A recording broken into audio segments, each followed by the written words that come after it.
कक्षा 10 की हिंदी और उस हिंदी के पीछे जो संस्कृत वाला भाग है उसका आज एक पाठ पढ़ते हैं। तो देखिए उस पाठ का नाम है अन्योक्ति विलासः और यह पाठ है द्वितीय पाठः।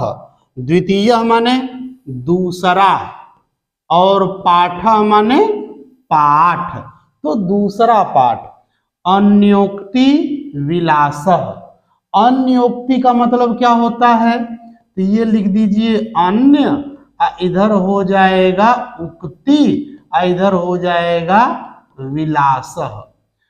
तो अन्य माने दूसरे पर, उक्ति माने कही गई बातें, दूसरे पर कही गई बातें, और विलासः माने उनकी सुंदरता, तो दूसरे के ऊपर कही गई बातों की सुंदरता, ये इसका अर्थ हो गया। तो अन्योक्तियां होती क्या हैं? अगर आपसे कोई पूछे कि बताओ अन्योक्ति किसे कहते हैं, तो आप कहेंगे कि ऐसी बातें जो दूसरे पर कही गई हो लेकिन उससे दूसरे लोग भी, अन्य लोग भी सीख ले सके, तो उसे क्या कहेंगे? अन्योक्ति। अन्योक्तियां ऐसी होती हैं कि कही जाएंगी दूसरे के लिए और उससे सीख दूसरे व्यक्ति भी ले सकते हैं। और यहाँ पर हिंदी में अर्थ लिखा हुआ है अन्योक्तियों का सौंदर्य, अर्थात दूसरों पर कही गई बातों की सुंदरता। चलिए अब हम लोग देखते हैं श्लोकों का अर्थ। नितराम नीचोस्मीति त्वं खेदं कूप कदापि मा कृथाः अत्यंत सरस हृदयो यतः परेषां गुण ग्रहीतासि।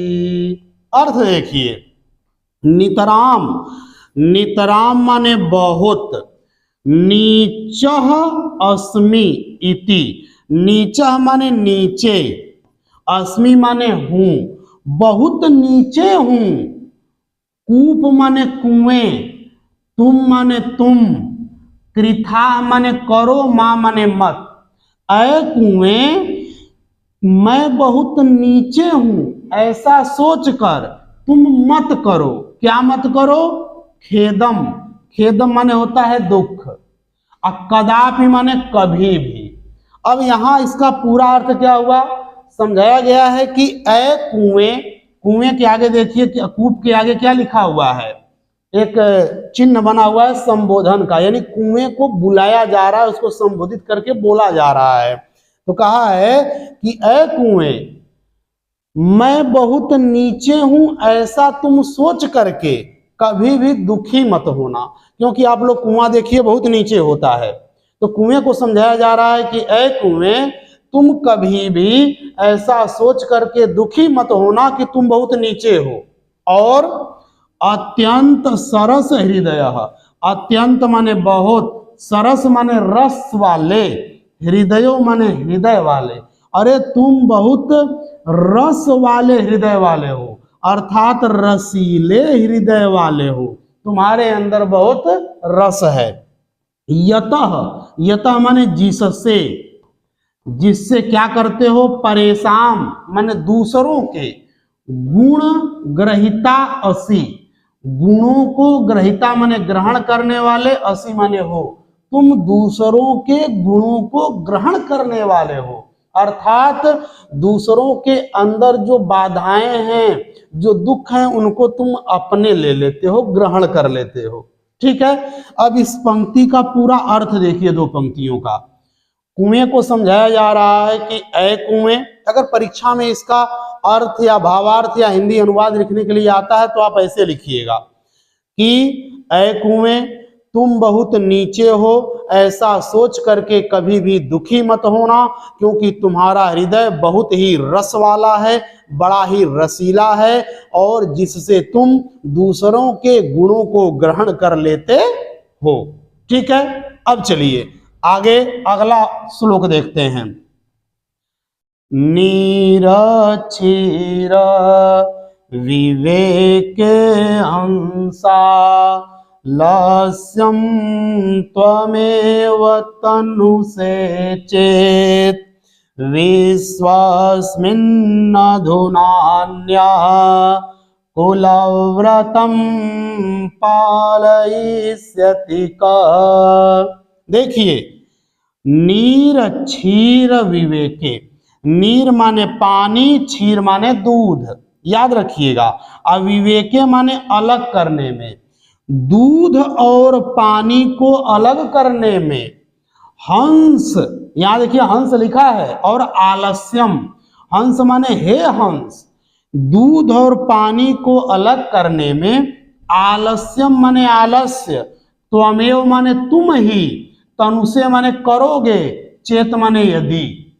क्या कहा गया है कि यदि हे हंस तुम ही दूध और पानी को अलग करने में आलस्य करोगे तो विश्वस्मिन् अधुनान्यः, इस विश्व में, इस समय, इस विश्व माने संसार में, इस संसार में अधुनान्य माने इस समय, इस समय दूसरा, कुलव्रतम माने कुल के व्रत का, पालयिष्यति माने पालन करेगा, कह माने कौन।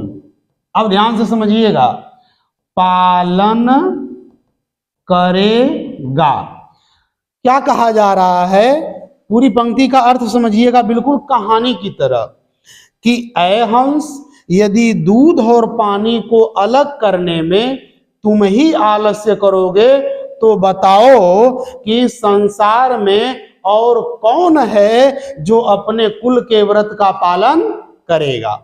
आ गया समझ में। क्योंकि भाई जो हंस होता है, ये कहा जाता है कि दूध और पानी को यदि आप मिला देंगे तो वो अलग कर देता है, अर्थात दूध को पी जाता है, पानी को छोड़ देता है।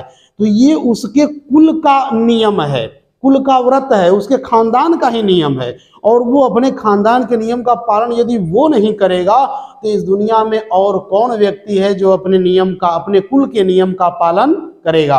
अर्थात हमें अपने कुल के नियमों का पालन करना हंस से सिखाया जा रहा है। ठीक है, तो ये आपको कहानियों की तरह याद कर लेना है। मैं फिर से बता देता हूं, एकदम कहानी की तरह याद करिए और ये समझ जाइए कि पहला वाला जो श्लोक है, कूप लिखा है तो कुएं वाला है, हंस लिखा है तो हंस वाला है।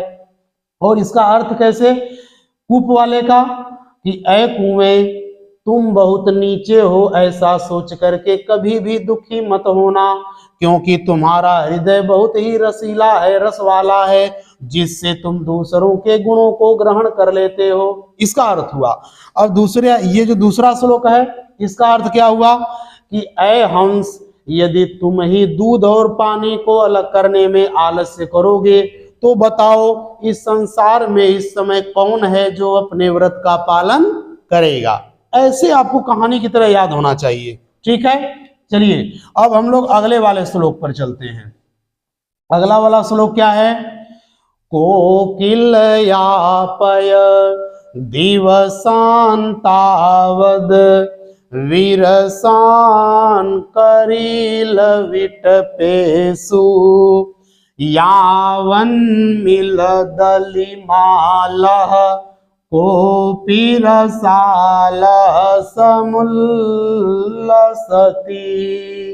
देखिए, कोकिल, यहां पर कोयल को संबोधन किया जा रहा है कि ऐ कोयल, यापय माने बिताओ, यापय माने बिताओ, दिवसान माने दिनों को, तावद माने तब तक, तावद माने तब तक, वीरसान माने होता है नीरस, क्या होता है, नीरस, करील विटपेसु माने करील के, विटपेसु माने पेड़ों पर, करील का पेड़ होता है जिसमें पत्तियां नहीं होती हैं, केवल कांटे ही कांटे होते हैं। तो यहाँ कोयल को समझाया गया है कि है ऐ कोयल, तुम अपने दिनों को करील के पेड़ों पर तब तक बिताओ जब तक, यावत, यावत माने जब तक, यहां पर यावन हुआ है, संधि हुई है, इसको हम जो अलग करेंगे तो हो जाएगा जब तक, जब तक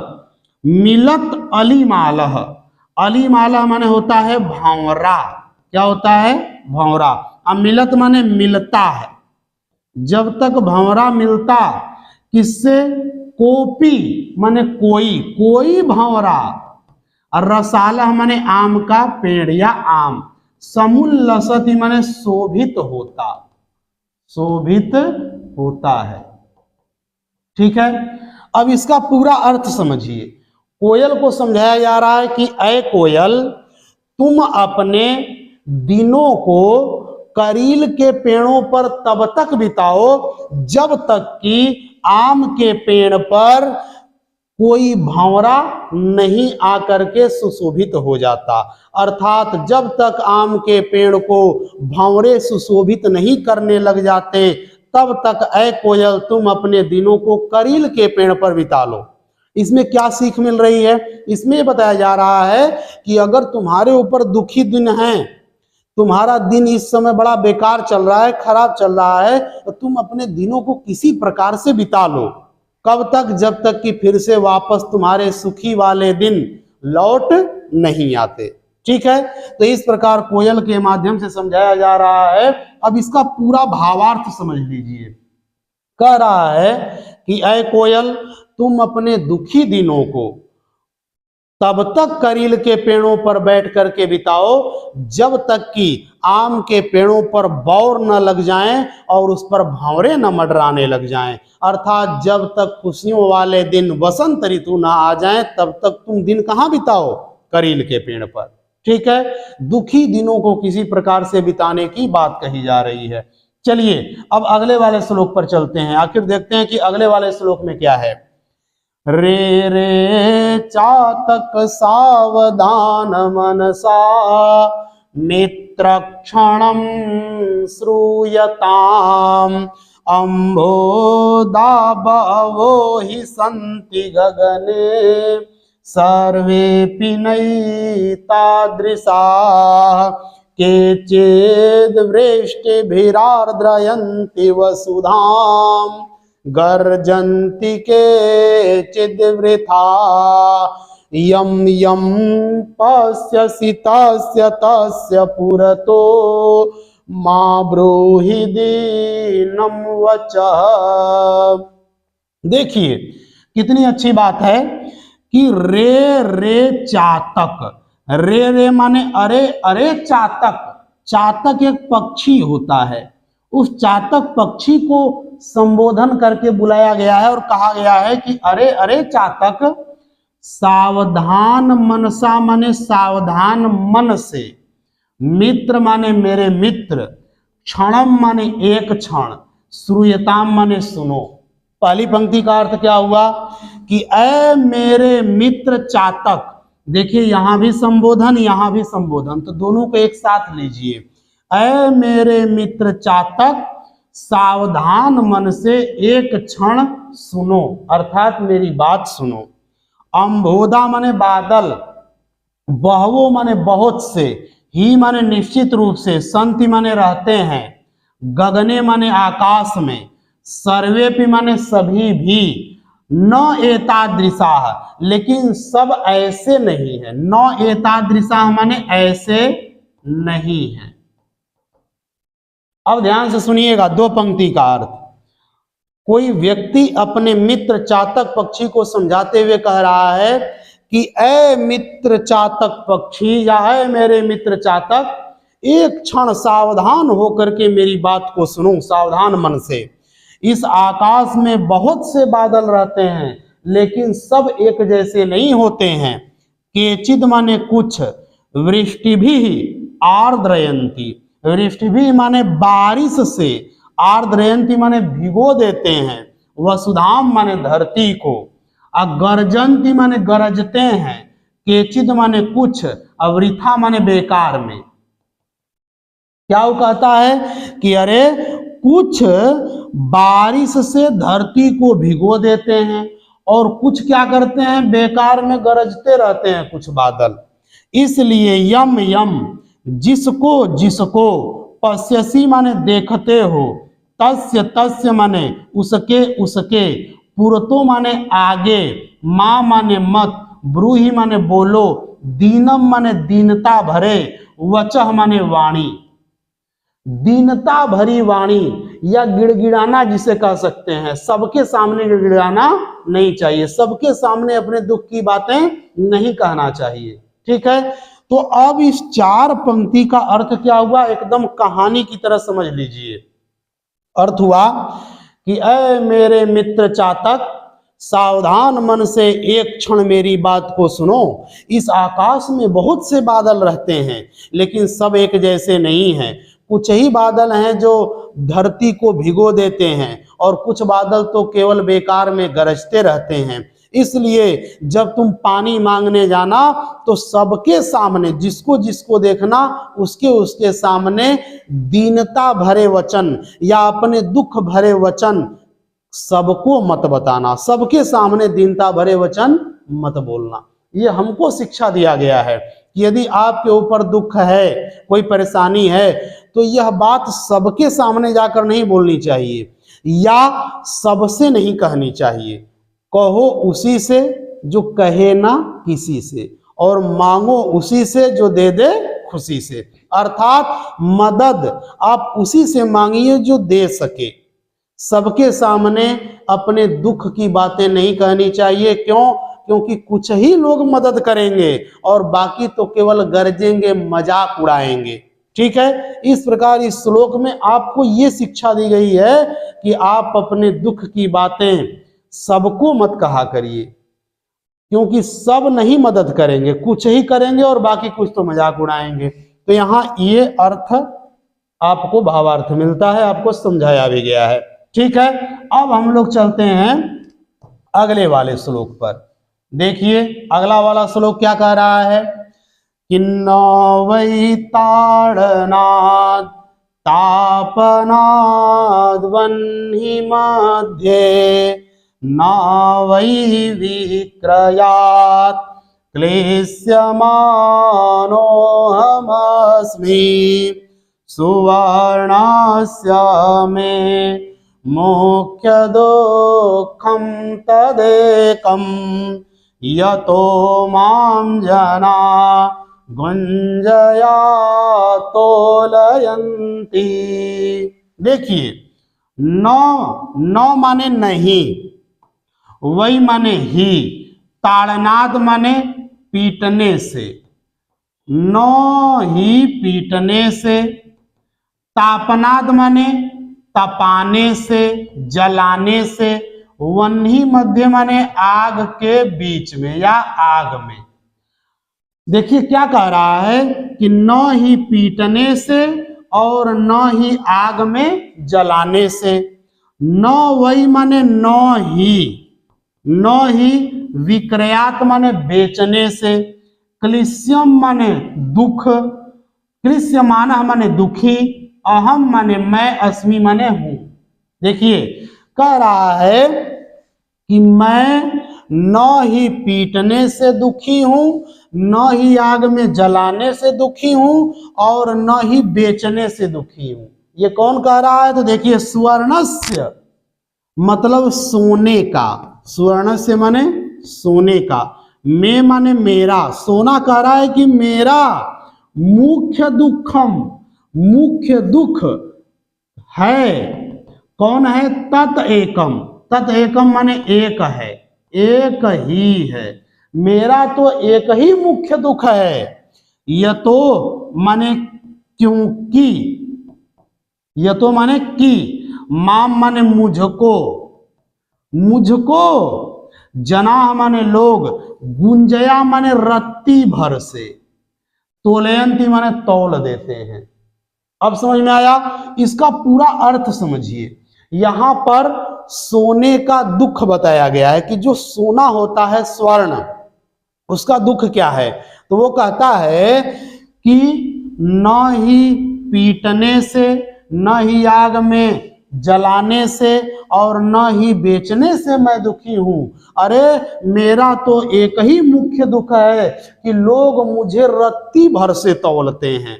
ठीक है, अब यहां पर सोने का एक दुख बताया गया है कि सोना दुखी भी होता है तो इस बात से कि उस बेचारे को रत्ती भर से तौला जाता है, उसको जलाया जाता है आग में, उसको पीटा जाता है, उसको बेच दिया जाता है, तभी वो दुखी नहीं होता, लेकिन वो दुखी कब होता है, जब उसको रत्ती भर से तौला जाता है। ठीक है, तो ये आपका पूरा अर्थ कहानी की तरह याद रखिए। अगर कहानी की तरह ये सब याद रहेगा तो आप सभी श्लोकों का अर्थ लिख लेंगे। चलिए अब हम लोग आगे वाले श्लोक पर चलते हैं।